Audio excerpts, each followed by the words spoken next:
wanted to do was to just do four pieces that form hopefully a kind of interconnected narrative. The big silver car pulls in off of the highway and stops at the very apex of the crescent driveway. He steps out over the low barrier down to the edge of the muddy still lake and kneels. The pants of his grey suit are immediately ruined by the textures and earth colours of the mud from which spiny rushes grow. He takes from the inside pocket of his jacket a letter, then a bird, thin, elegant, white, not a heron, takes off from the edge of the lake, shoots across its surface like an arrow, and instants before the opposite edge of the lake shoots vertical into the overcast sky. He looks back at the unopened letter, reads the addressee himself, turns it over, reads the sender. From across the lake, from behind the paddock on the other side of the lake, drifts lazily the sound of a gunshot. He tears the letter neatly in half and in half again, plunges his hands holding the letter deep into the mud at his knees. To the elbows he plunges them, and then slowly with slurping sound effects removes them, and magic, his hands are now empty, and all the weird pieces of him reformed, forming like the sullen sky the perfect sheet of sorrow, like the damp ground the comfiest mattress of despair. He gets back into his big silver car and drives off onto the highway. It is night time, and the park is a place without light, but not without motion. All manner of life continues. Soft rain vibrates the leaves of the rushes, insects fly and swim and crawl as insects do, sounds of life shift the air and murmur dead men's dreams. The letter, its purpose served though it remains unread by its recipient, has begun the process of reintegration with the earth. And if we were to stand here, the dark close around us like armour, we would hallucinate the voices, in argument hear her struggle to be heard as she crosses her long legs, or lights another cigarette, or runs her hands through her hair, and even in this, as angry as they have ever been, they are still bored, and see their child sneak to the toilet to cry again. And if we were to invent some tragedy for them, some life-shattering awful coincidence, would it bring them closer together, do you think? Or would the wounds merely make it harder for each to recognize the other? There is a frog honking his shallow victory, another night and still not a bird's snack. A Saturday morning and the park is full, and though the world now abounds with the sounds of mosquitoes, the only colours are happiness and its reds and greens. And look, there's that big silver car again. He is sitting in it, the windows wound up, his head tilted back on the headrest. There is no sound of his snore, just a strange circular shadow on his temple. Fathers start barbecues, mothers run their hands through their hair and hope the rain stays away.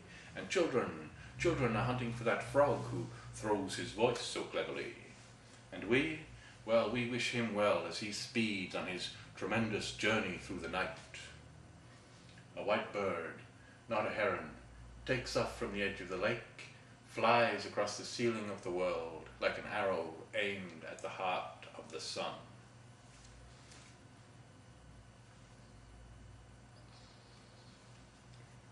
One of the things about being a poet that I've learned is that being a poet is not about writing a poem, it's about creating a coherent body of work over a lifetime.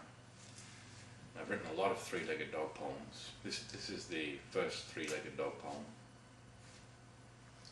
Because where do you think that energy comes from to walk down the street like that? I followed her click-clacking high heels down the soft cement, carrying my bag full of just washed laundry, clean sheets and the like, and way sick, you know, hung over like an old grey-muzzled dog, tail between its legs, nose in the air.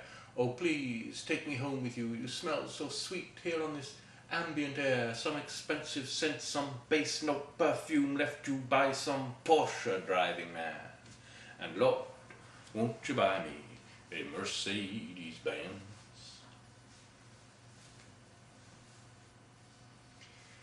There's been a lot of discussion about how many narratives there are, how many stories you can tell. Some of the experts say 6, some say there's only 4 possible stories. But if you look at the works of the major poets, you can see them as all being just one narrative, a kind of search for redemption. The problem is if you're writing about redemption, you have a very narrow line to tread between cynicism and failure and accusations of sentimentality. Listen, Not to me. On a cool, clear night like this, the traffic's louder. They hurr by like bundles of compressed air whirly-winding someone home. The old man next door has gone to bed. He coughs his awakeness and will soon snore his dream. This pen pushes black ink across a white page with a jumping, scratching rhythm. These next 3 dots are not a device, they are a drum roll. This last full stop is a rim shot crack. The oceans from which you come continue in your breath. Here soft lines rhythm in and curl out. You are a continent composed of dreams, a land of mystery and miracles, and your heartbeat, I hear, is the voice of God entrusting her creation to you. This is not a metaphor, nor an allegory, nor an image. You're not a story you tell yourself. Your life is not an American movie. Starlight is real and comes from the heavens to kiss your eyes, and on a cool night like this, voices purr in the street as drunkards roll home, cats pursue the objectives of their owners, and an old grey-muzzled dog's tail thumps once on bare wooden floor. The moon speaks to him in his voice, and to you in the voice of your blood. And the ocean, though miles away, moils in each of your cells, salt water in your tears, salt water in your veins, coloured by passion. And the breathing you hear is not your own, nor mine, but that of a child, 1,000 miles away, born before his time, and waiting for your eternal embrace to bring him home. And his mother, in the clouds of morning, in the ever-present sunrise, you can hear her smile in bird song and in the crackle of dry leaves under bare feet. Insects sing. And there is no other proof of your existence but this. Every sound ever alive in the tremor of the tiny bones hidden in your head. Imagine that, the slightest of vibrations creating all this clamour of life which never stops, is always warm and slow, cold and fast. And though you may close your eyes, you may never close your ears, not even in sleep, wherein the sounds that you hear will form the matter of your dreams. And though you may close this book and never read another word, wordless the world will come to you and reveal itself to you. And there is no other proof of your existence but this, that you are beloved of the earth and the creatures around you. The moon's voice is eternal. Insects and stars are quietly harmonizing with your breath. And God's voice you can hear in traffics, lullabies, bird song, oceans. And there beside you now, the ever-present child, drawing warmth from the murmur of your heart as it marks the echoes of pain, the patterns of joy, the wheel which never ceases to turn. It hers as it turns, and touching you, rolls on, leaving just you, surrounded by and singing with the voice of God. Because in the end, you can look and look, the only available redemption is love. If I was E. Cummings, I would wrought you a poem thingy of soft bent iron like garden gates tilted open by age.